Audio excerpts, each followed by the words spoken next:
नमस्कार दोस्तों, स्वागत है एलबीएस आर्टिक्स में। दोस्तों आज जियोग्राफी में ग्रह के बारे में हम लोग अध्ययन करेंगे। दोस्तों ग्रहों से संबंधित कोई ना कोई क्वेश्चन एग्जाम में हमेशा पूछा जाता है, जैसे कि सौर मंडल में ग्रहों की संख्या कितनी है, या सौर मंडल में सबसे बड़ा ग्रह कौन सा है, या सौर मंडल का सबसे छोटा ग्रह कौन सा है, इनकी क्या विशेषताएं हैं, इत्यादि बहुत सारे क्वेश्चन हमेशा कोई ना कोई पूछा जाता रहता है। तो दोस्तों आज ग्रहों के बारे में अध्ययन करेंगे। जैसे कि पहले देखते हैं ग्रह क्या है। तो जो ग्रह होते हैं ये सूर्य से ही निकले हुए पिंड हैं और ये सूर्य की ही परिक्रमा करते हैं तथा ये सूर्य से ही प्रकाश व ऊष्मा प्राप्त करते हैं। दोस्तों ये सूर्य से ही निकले हुए पिंड हैं और सूर्य की ही परिक्रमा करते हैं। और सौर मंडल में कुल ग्रहों की संख्या 8 है। कितनी है? ग्रहों की संख्या कुल 8 है। ये सूर्य है, इसी से निकले हुए ये समस्त ग्रह है। जैसे नंबर 1 पर बुध, सबसे नजदीक बुध है। इनका विवरण इस प्रकार है, जो सूर्य से बढ़ती दूरी से इस क्रम में है। तो पहला है बुध, उसके बाद नंबर 2 पर है शुक्र, फिर नंबर 3 पर पृथ्वी और नंबर 4 पर मंगल, और उसके बाद आता है बृहस्पति, शनि, अरुण और वरुण। यानी कि दोस्तों कुल मिलाकर ग्रहों की संख्या 8 है। सबसे नजदीक जो है बुध है। इनकी एक और विशेषता होती है दोस्तों, ये जो ग्रह हैं ये पश्चिम से, यानी कि पश्चिम से पूर्व की ओर, पश्चिम से पूर्व की ओर दीर्घ वृत्ताकार पथ पर सूर्य की परिक्रमा करते हैं। लेकिन 2 ग्रह ऐसे हैं जो इसके अपवाद हैं, वो है शुक्र, ये शुक्र और अरुण। ये 2 ग्रह शुक्र और अरुण इसके विपरीत परिक्रमा करते हैं। यानी कि यहां से पश्चिम से पूर्व की ओर ये सूर्य की परिक्रमा करते हैं। यानी कि जो समस्त ग्रह है वो सूर्य की परिक्रमा पूर्व से पश्चिम की ओर करते हैं, जबकि शुक्र और अरुण ये 2 ग्रह इसके विपरीत परिक्रमा करते हैं। दोस्तों उसके बाद आता है कि ये 8 ग्रहों को 2 भागों में बांटा गया है। 8 ग्रहों को 2 भागों में बांटा गया है। पहला है आंतरिक ग्रह और दूसरा है बाह्य ग्रह। यह क्वेश्चन बनता रहता है कि आंतरिक ग्रह में कौन कौन से ग्रह हैं और बाह्य ग्रह में कौन कौन से ग्रह हैं। तो सबसे पहले देखते हैं आंतरिक ग्रह। इसमें है बुध, शुक्र, पृथ्वी और मंगल। ये 4 ग्रह बुध, शुक्र, पृथ्वी, मंगल जो सूर्य से निकटवर्ती हैं। सूर्य से निकटवर्ती बुध, शुक्र, पृथ्वी और मंगल, ये 4 ग्रह आंतरिक ग्रह कहलाते हैं। आंतरिक ग्रह क्यों कहलाते हैं? क्योंकि ये भारी पदार्थों से बने हैं। सूर्य से निकटवर्ती होने के कारण ये भारी पदार्थों से बने हैं, इसलिए ये ग्रह क्या कहलाते हैं? आंतरिक ग्रह। और दोस्तों एक बात और ध्यान रख दीजिएगा कि आंतरिक ग्रहों में सबसे बड़ा ये पृथ्वी है। आंतरिक ग्रहों में सबसे बड़ा ग्रह पृथ्वी है, इसलिए इन ग्रहों को पार्थिव तुल्य ग्रह भी कहा जाता है। क्योंकि ये पृथ्वी के समान ही हैं, इसलिए इन्हें पार्थिव तुल्य ग्रह या पृथ्वी के समान ग्रह भी कहा जाता है।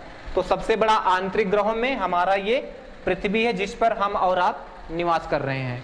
उसके बाद दोस्तों आता है बाह्य ग्रह। बाह्य ग्रह में बृहस्पति, शनि, अरुण और वरुण ये 4 ग्रह आते हैं।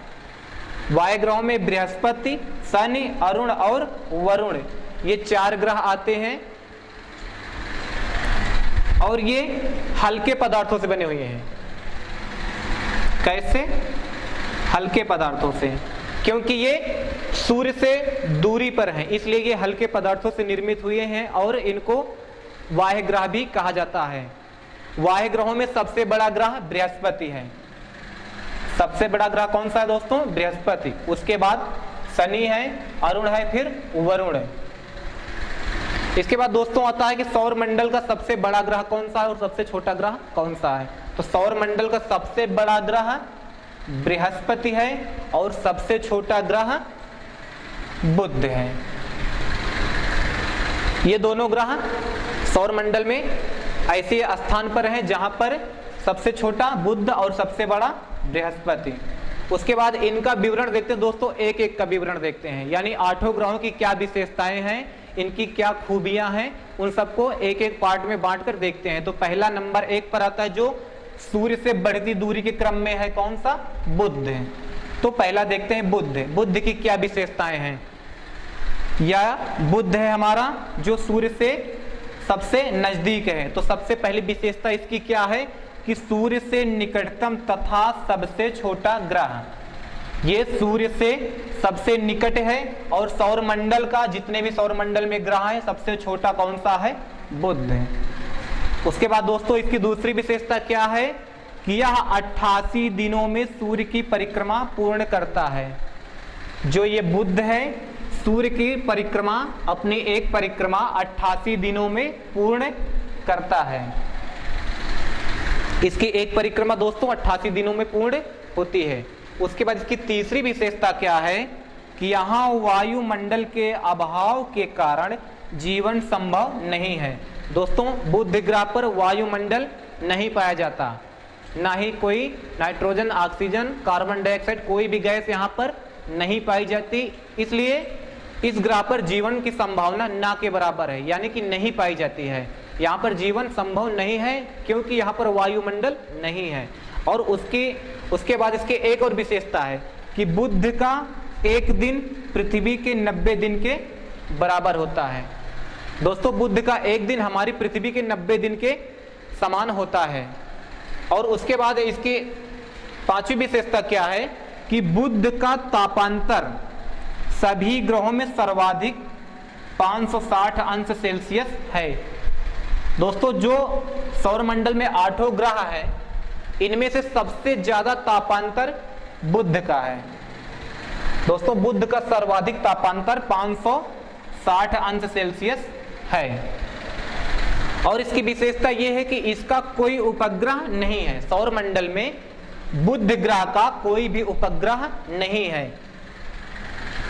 इस ग्रह का कोई भी उपग्रह नहीं है। और उसके बाद है यहाँ का गुरुत्वाकर्षण।